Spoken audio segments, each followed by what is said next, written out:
Au nom du Père, du Fils et du Saint-Esprit, ainsi soit-il. Tu ne prononceras pas le nom de Dieu en vain, car le Seigneur ne laissera pas impuni celui qui aura prononcé le nom de Dieu inutilement. Car le Seigneur ne laissera pas impuni celui qui aura prononcé le nom de Dieu inutilement. Vous avez bien sûr reconnu le deuxième commandement de Dieu. Après donc nous avoir prescrit l'humble adoration de sa souveraine majesté dans le premier commandement, Dieu nous prescrit ici la fidèle confession de sa souveraine vérité. Le respect de son nom qui est vérité, et donc de tout ce qui découle de cette vérité qui est Dieu. Ce deuxième commandement nous interdit donc, par conséquence, le reniement de la vérité, ou aussi le parjure, mais encore aussi le faux serment et d'autres choses de ce genre. C'est en effet prononcer le nom de Dieu en vain quand on ne parle pas selon la vérité. Et qu'en le prenant à témoin, on le fait complice de son mensonge. C'est un péché assez grave, évidemment. C'est encore prononcer le nom de Dieu en vain quand on ne s'engage pas dans la vie à la bonté, ou quand on quitte la justice de nos actions, ou quand on s'engage devant Dieu à des choses qui sont contraires à sa volonté et à notre salut. Tout cela, c'est mal user du nom de Dieu. Ce n'est pas respecter la vérité divine. Il ne faut donc pas jurer sans jugement, c'est-à-dire sans discernement de la vérité et de la justice, du serment et de sa nécessité ou de son utilité. Toutes ces choses-là sont importantes pour qu'on ne fasse pas ce péché de prononcer le nom de Dieu en vain. Alors suivons en cela c'est tout simplement l'enseignement clair de notre Seigneur qui disait « Moi je vous dis de ne faire aucune sorte de serment. Ne prenez pas Dieu à témoin, voilà ce qu'il nous dit, de votre propre chef. Ni par le ciel, ni par la terre, ni par Jérusalem, ni par votre tête. Mais que votre parole soit « cela est » ou « cela n'est pas ». Tout le reste vient du malin. Donc par ces paroles, notre Seigneur nous demande, nous interdit de jurer de notre propre chef, de notre propre volonté. Il n'interdit pas que des supérieurs, dans certaines circonstances, vont exiger un serment. Cela est permis, cela est voulu par Dieu. Mais nous, de notre propre chef, ne le faisons pas. Mais l'autorité temporelle, elle pourra le faire, ou l'autorité spirituelle. Elle peut nous y engager, et Dieu le veut, pour à ce moment-là le permet, pour promouvoir un plus grand bien, pour garder une mutuelle fidélité, pour y établir la paix dans la société, petite ou grande, pour apaiser une controverse. Saint Pie X a exigé un serment de ses prêtres ou des professeurs dans les universités, le serment antimoderniste. Donc là, il fallait prendre Dieu à témoin, parce que l'autorité nous y engageait. Mais ce n'est pas le prêtre de lui-même qui s'est engagé à cela. Il y avait aussi dans la société chrétienne tous ces serments de fidélité pour justement la paix et la concorde entre le baron et son seigneur, ou entre les soldats et leur chef, leur capitaine. Et de même, il y avait le serment du roi envers Dieu il s'engageait à user de son pouvoir pour le bien commun du peuple, et aussi bien sûr, il s'engageait à protéger et à garder la religion chrétienne. Voilà ce qui était voulu, ce qui était bon à ce moment-là, à cause de cette condition particulière. Le serment, donc vrai et juste, à ce moment-là, devient utile. Il produit la confiance dans l'intelligence, il produit aussi l'amour dans la volonté, et enfin la paix dans l'agir, donc la paix dans la société. Mais si on pêche assez rarement dans ces circonstances-là, on peut malheureusement pécher contre le deuxième commandement en prononçant le nom de Dieu en vain lorsque l'on profane un sacrement. Cela est malheureusement peut-être plus fréquent encore que le premier point. Soit parce qu'on ne s'y dispose pas convenablement. On reçoit une chose sacrée au nom de Dieu, mais on n'y est pas. On souille cette chose sacrée. On la profane. Ou alors, soit parce qu'on ne garde pas la grâce qui avait été reçue dans ce sacrement, cette chose sacrée. Saint Bonaventure dit dans ses prédications « Entends-tu, toi qui es marqué du nom chrétien, le caractère sacramentel t'est dès lors imprimé par la vertu du nom de Dieu. Mais quand tu pèches ensuite, tu annules la vertu du sacrement. Et à propos de tels chrétiens, l'apôtre dit à Tite, ils font profession de connaître Dieu, mais ils le renient par leurs actes. Et c'est ainsi que tu foules aux pieds le Fils de Dieu.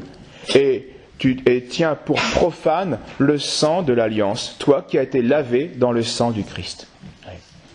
Pensons-y à chaque action sacrée, surtout les plus fréquentes, où malheureusement la nature humaine étant ce qu'elle est, eh bien on peut s'y habituer.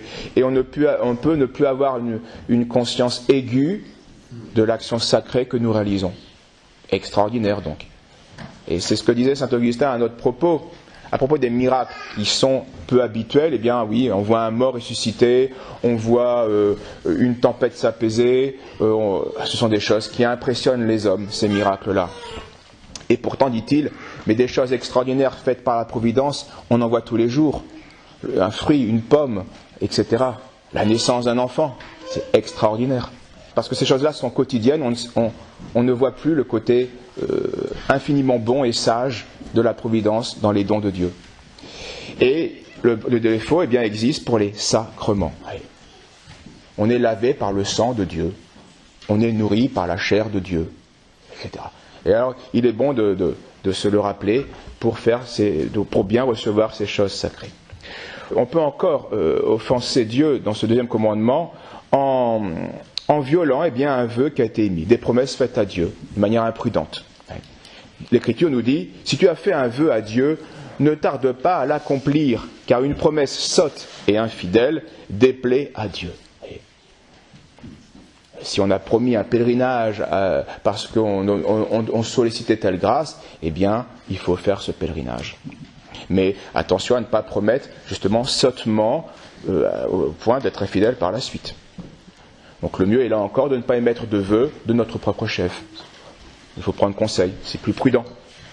Et enfin, concluons ce deuxième commandement, on peut encore offenser Dieu en prononçant en vain son nom, en proférant des paroles, bien sûr, blasphématoires, sans respect, même si ce n'étaient pas des paroles contre, c'est au moins inutile et sans respect. Et saint Grégoire le Grand, le pape, raconte cette triste histoire dans ses dialogues. Je le cite.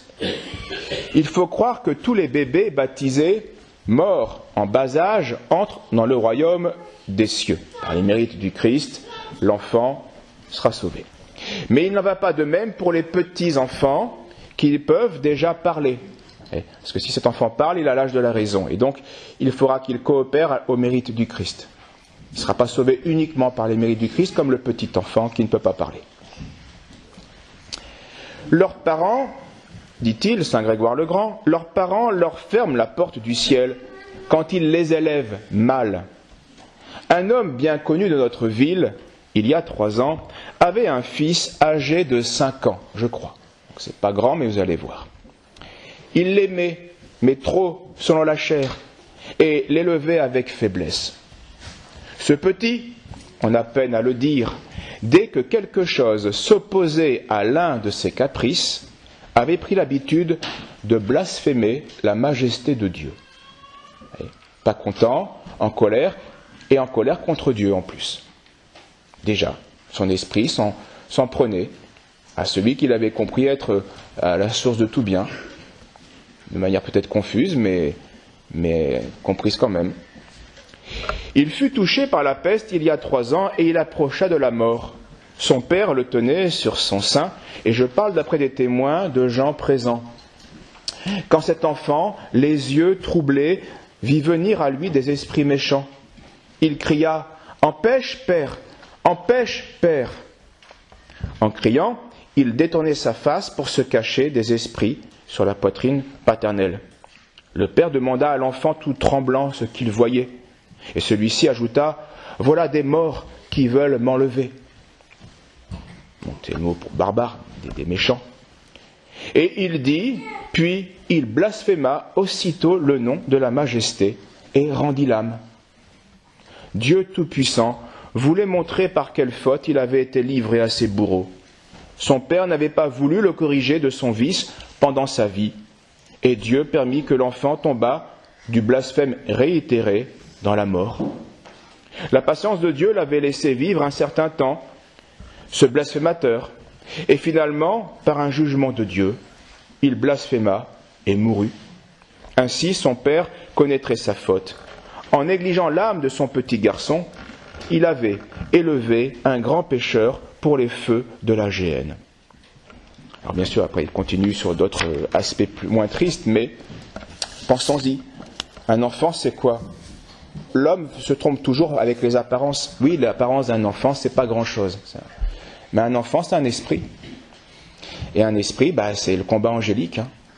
C'est qui est comme Dieu, ou c'est non serviam, je ne servirai pas. Et un enfant peut blasphémer. Un enfant de 5 ans peut en effet mériter la géhenne éternelle, peut se rebeller parce qu'un esprit peut ne pas vouloir servir son Créateur.